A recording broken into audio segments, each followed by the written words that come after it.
2004 నుంచి 14 వరకు ఉన్నటువంటి ఆనాటి కాంగ్రెస్ ప్రభుత్వ హయాంలో రాష్ట్ర వ్యాప్తంగా పెద్ద ఎత్తున డ్వాక్రా సంఘాలకు పెద్దపీట వేసి వడ్డీ లేని రుణాలు ఇచ్చి మీ అందరినీ కంటికి రెప్పలా కాపాడుకున్నటువంటి ఆనాటి కాంగ్రెస్ ప్రభుత్వంలో మొదలుపెట్టిన ఈ కార్యక్రమం రాష్ట్రం ఏర్పడిన తర్వాత దశాబ్ద కాలం మహిళల గురించి పూర్తిగా మర్చిపోయారు ఆనాటి టిఆర్ఎస్ ప్రభుత్వం. కనీసం మాట మాత్రమైనా ఎప్పుడైనా డ్వాక్రా సంఘాల గురించి, ఇందిరా క్రాంతి పథకం గురించి మాట్లాడదామనంటే సమయం కూడా ఇచ్చేవాళ్ళు కాదు.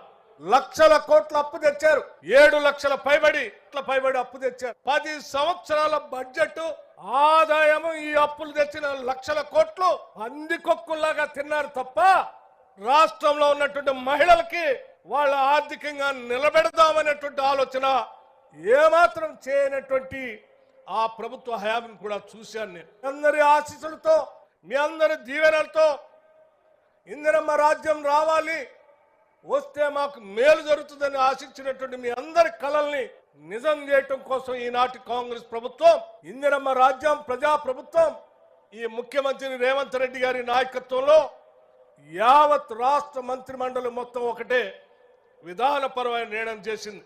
ఈ రాష్ట్రంలో సగం పైన జనాభా మహిళలు ఉన్నారు. వాళ్ళు ఆర్థికంగా నిలదొక్కునేటట్టు చేస్తేనే మనం న్యాయం చేసినటువంటి వాళ్ళు అవుతాం.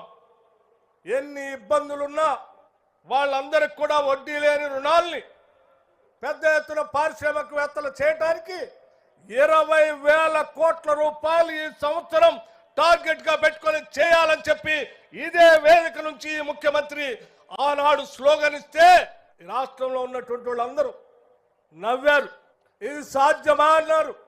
సంవత్సరానికి 20,000 కోట్లట వడ్డీ లేని రుణాలు ఈ కాంగ్రెస్ ప్రభుత్వం ఇస్తుందట.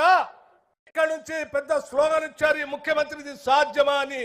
ప్రతి వాళ్ళు ముఖ్యంగా టిఆర్ఎస్ పార్టీకి